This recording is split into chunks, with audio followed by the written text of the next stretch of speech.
बड़ी खबर के साथ बड़ी खबर आपको बताएं, डिप्टी सीएम सम्राट चौधरी की केंद्रीय मंत्री से मुलाकात काफी मायनों में अहम मानी जा रही है। बड़ी खबर आपको बता रहे हैं, डिप्टी सीएम सम्राट चौधरी की केंद्रीय मंत्री से मुलाकात, जीतन राम मांझी से मुलाकात की है डिप्टी सीएम सम्राट चौधरी ने। ये बड़ी खबर आपको बता रहे हैं, जहां पर डिप्टी सीएम सम्राट चौधरी की केंद्रीय मंत्री जीतन राम मांझी से मुलाकात काफी मायनों में अहम मानी जा रही है। बिहार विधानसभा चुनाव नजदीक है, एनडीए में सीट बंटवारे फॉर्मूले को लेकर भी बातचीत की गई है। प्रधानमंत्री मोदी के गयाजी दौरे को लेकर भी बैठक में हालांकि मंथन होता हुआ देखा गया। मंत्री संतोष सुमन भी इस दौरान बैठक में मौजूद रहे। ये बड़ी खबर आपको बता रहे हैं। देर शाम डिप्टी सीएम सम्राट चौधरी की केंद्रीय मंत्री जीतन राम मांझी से मुलाकात काफी मायनों में अहम मानी जा रही है और सवाल उठ रहे हैं कि मुलाकात हुई है तो आखिर निकल के क्या कुछ सामने आएगा। दो गठबंधन के नेता आपस में बैठते हैं तो राजनीतिक बात होती है, लेकिन ऐसा कोई मामला नहीं है जो आप समझ रहे हैं। और माननीय प्रधानमंत्री जी का कार्यक्रम गया में लगा हुआ है और उस विषय की चर्चा हुई थी और उस पर हम लोग को कैसे करना है, क्या करना है, क्योंकि कार्यक्रम को सफल बनाना है, इस पर विचार विमर्श हुआ। और इससे सीट बंटवारे में अभी कुछ नहीं हुआ है। सीट बंटवारा समय पर हो जाएगा, निश्चिंत रहिए। इसमें एनडीए में कहीं कोई खटपट नहीं है। हम लोग आपस में तय कर लेंगे, बहुत शांति से, सौहार्दपूर्ण से करेंगे, सम्मानजनक तरीके से करेंगे और आप निश्चिंत रहिए। आप लोगों का कोई डिमांड रहेगा कि हमको इतनी सीटें मिलेंगी? अब कहाँ डिमांड रहेगा, वो तो सही जगह पर रहेगा ना, आपके समक्ष हम क्यों बोले, लेकिन इतना ही कहेंगे सम्मानजनक सीट हमको मिलेगा। कोई नाराजगी नहीं? ना, ऐसी कोई नाराजगी नहीं।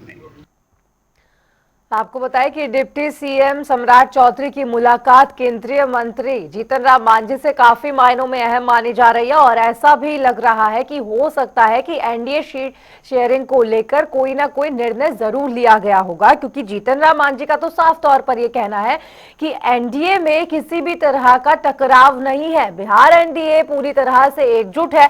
अब देखना होगा कि आने वाले दिनों में जब फाइनली एनडीए सीट शेयरिंग को लेकर क्या कुछ फाइनल रिजल्ट देखने को मिलता है, क्योंकि एनडीए में और भी घटक दल मौजूद है।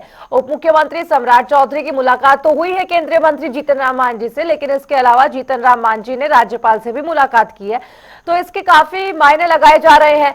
देखना होगा कि आगामी दिनों में क्या कुछ बयान निकल कर सामने आता है और बिहार विधानसभा चुनाव जब नजदीक है तो कब तक आखिर एनडीए में सीट शेयरिंग होती है और देखना होगा कि कौन कहां से चुनाव लड़ेगा, क्योंकि अन्य घटक दलों का तो यहां तक ये कहना है कि हमें जहां से सीट मिलेगी हम वहां से चुनाव लड़ने को तैयार है। लेकिन अगर बात करें केंद्रीय मंत्री चिराग पासवान की, तो देखना होगा कि आखिर उनके हिस्से में कितनी सीट आती है।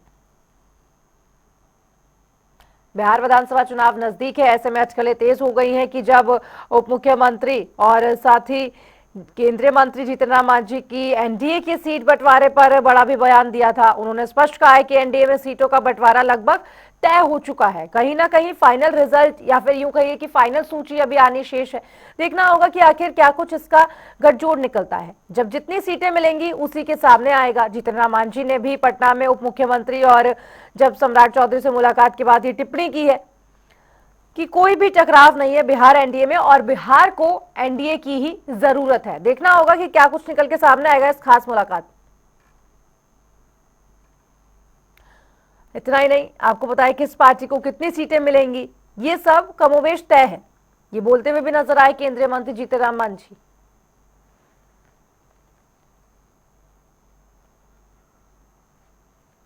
और इस खबर पर ज्यादा जानकारी के साथ पटना से हमारे संवाददाता मणिभूषण और भी ज्यादा जानकारी के साथ जुड़ गए हैं। मणिभूषण, क्या कुछ बताया जा रहा है, क्योंकि केंद्रीय मंत्री जीतन राम मांझी की उप मुख्यमंत्री सम्राट चौधरी से मुलाकात काफी मायनों में अहम हो जाती है और एनडीए सीट शेयरिंग को लेकर भी एक बड़ा सवाल।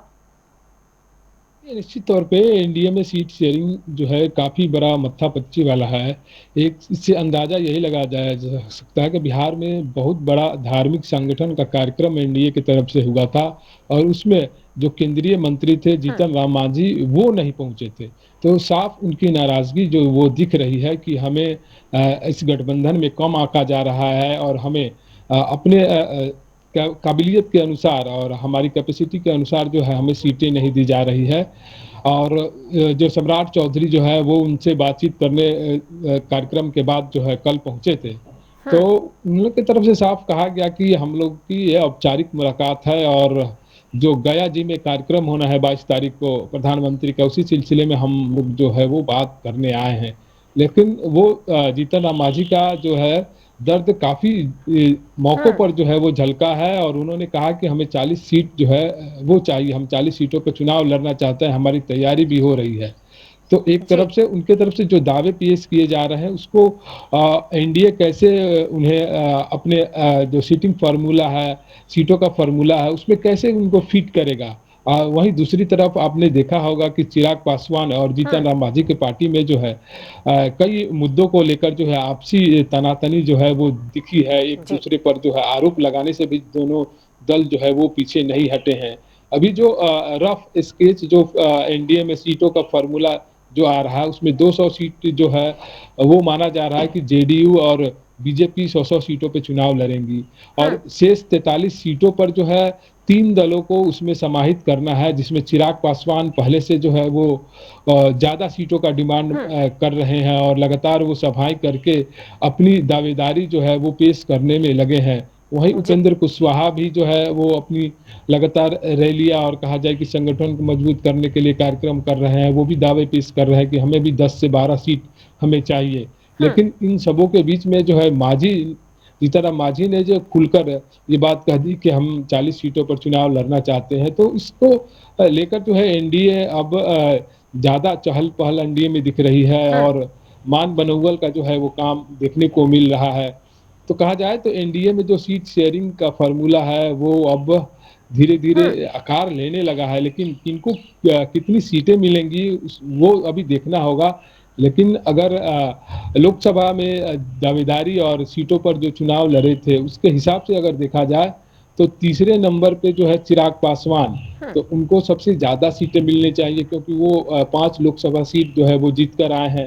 अगर उन 5 सीटों पर अगर विधानसभा वाइज जो है फार्मूला देखे तो एक लोकसभा में 6 सीटें आती हैं लगभग, तो 30 सीटें हो जाती है, तो लगभग कम से कम 30 सीट अगर उन्हें दिया जाता है तो बाकायदा 13 सीटों में मांझी और उपेंद्र कुशवाहा को कैसे जो है समाहित किया जाएगा। तो बड़ा जो है वो मत्थापच्ची वाला काम एनडीए में है, लेकिन ये बताया जा रहा है कि एनडीए में सब सीट शेयरिंग जो है समय पे हो जाएगा, यहाँ पे कोई जो है माथापच्ची की बात नहीं है। लेकिन अभी जिस तरह से जीतन राम मांझी जो है एक बड़े कार्यक्रम में जो है वहीं वो नहीं शामिल हुए, इससे अंदाजा लगाया जा सकता है कि सीटों को लेकर जो है वो तनातनी एनडीए में देखी जा रही है। जी ठीक है मणिभूषण, जिस तरीके से आपने जिक्र किया नाराजगी का, कहीं ना कहीं नाराज जरूर होंगे जीतन राम मांझी, लेकिन उन्होंने एक बयान भी जारी किया। उन्होंने कहा कि एनडीए सीट शेयरिंग को लेकर लगभग स्थिति तय हो चुकी है, कौन कहां से लड़ेगा ये भी स्थिति तय है। कहीं ना कहीं मुलाकात के बाद खुश नजर भी आए, क्योंकि ऐसा बयान देना कि सीट शेयरिंग लगातार तय हो चुकी है, कौन कहां से लड़ेगा और कोई भी टकराव नहीं है, कहीं ना कहीं विपक्ष को